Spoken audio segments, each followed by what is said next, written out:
Assalamualaikum warahmatullahi wabarakatuh. Berdamai dengan kehidupan. Sudahkah kamu berdamai dengan kehidupan?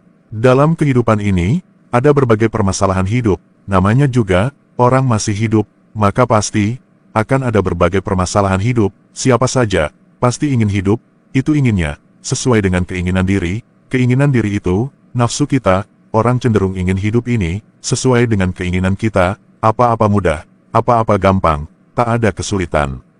Tapi, kenyataan dalam hidup itu tak seperti itu, apa-apa yang diinginkan, malah banyaknya tak sesuai dengan yang diharapkan. Banyak kejadian, atau contoh, misal kita punya tetangga, tapi tetangga itu malah musuhi, malah tak ramah, selalu membuat perkara, atau permasalahan apa saja, sesuai di mana orang itu berada. Permasalahan itu bisa dari mana saja, bahkan istri dari suaminya, suami dari istrinya, dan lain sebagainya. Kadang melihat orang, misal, di YouTube, jelek sekali perangainya, atau kita mudah terbakar dengan statement orang lain, akhirnya timbul permusuhan, bahkan kalau kita punya masa ingin digerakkan untuk berantem dengan masa lain, berbagai masalah hidup berseliweran. Kalau kita masih mengikuti segala macam permasalahan hidup, dan terseret, terbawa ke dalam aliran kekeruhan masalah di dalamnya, maka itu tandanya kita belum bisa berdamai dengan hidup. Kita seperti air dangkal yang mudah dikeruhkan, diubek-ubek oleh orang lain. Kita gampang bermasalah di mana saja, berantem dengan tetangga, istri berantem dengan suami, atau sebaliknya. Setiap masalah itu diciptakan Allah untuk mendidik kita agar bisa menangani masalah hidup. Jika kita sudah bisa mengembalikan masalah kepada Allah, sumber pemilik kehidupan itu Allah, juga yang mengatur masalah-masalah yang terjadi itu Allah. Allah membuat masalah, demikian rupa mengaturnya, misal saja tetangga.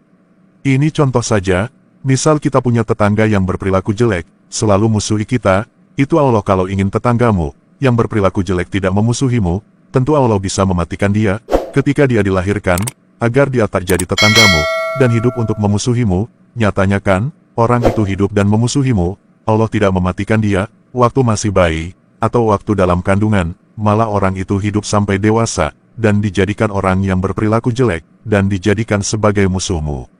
Itu terjadi, nyata, berarti ada maksud Allah melakukan itu, yaitu agar kamu bisa bersabar atas tetanggamu itu. Kalau kamu bersabar, mampu bersabar, maka kamu akan dinaikkan derajatmu. Karena pahala sabar yang kamu peroleh, pahala sabar itu selalu ada, di mana dan kapanpun kamu berada, di mana saja. Misal, kamu lagi jongkok di WC sekalipun, jika kamu dalam keadaan dimusuhi tetanggamu itu, kamu tetap dapat pahala, walau kamu itu lagi jongkok di WC, bukan dalam keadaan sholat, kamu berdiri, kamu duduk, tidur, berjalan, apa saja kamu akan tetap dapat pahala sabar, jika kamu memang bersabar.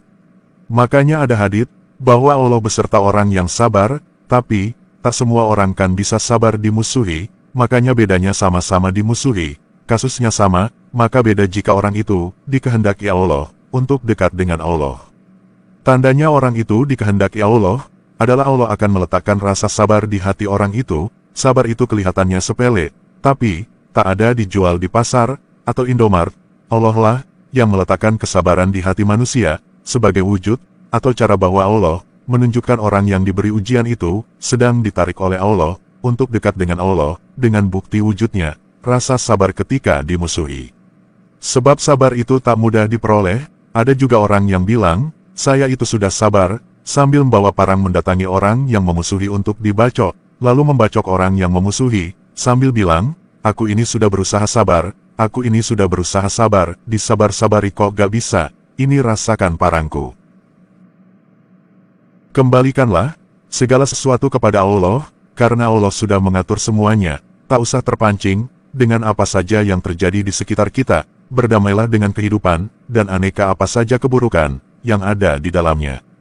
Jadikan masalah di dunia ini, umpama gajah, atau kontainer jatuh ke samudra, samudra seketika berombak besar karena jatuhnya kontainer, tapi, kemudian tenang lagi, atau danau yang tenang, tanpa riak sama sekali, dilihat biru, tapi tetap tenang, walau apa saja yang terjadi, hanya bergejolak sebentar itu wajar, tapi segera akan tenang kembali. Orang seketika kaget ketika mengalami kejadian, tapi segera tenang kembali, tenang sangat tenang, seperti tak pernah terjadi apa-apa. Apa juga masalah hidup, pasti akan menimpa siapa saja, tak peduli siapa dia, akan bisa tertimpa masalah kehidupan. Tapi hati yang sudah mengembalikan segala sesuatu kepada Allah, hati yang selalu mendawamkan zikrullah, maka hati itu akan dikaruniai kesabaran, kesabaran yang tak tahu sampai mana batasnya, hanya Allah yang tahu batasnya. Ala bizikrillahi, tatmainul qulub, ingatlah, hanya dengan berzikir kepada Allah lah, hati itu bisa tenang, setenang danau yang tenang. Semoga bisa dipahami.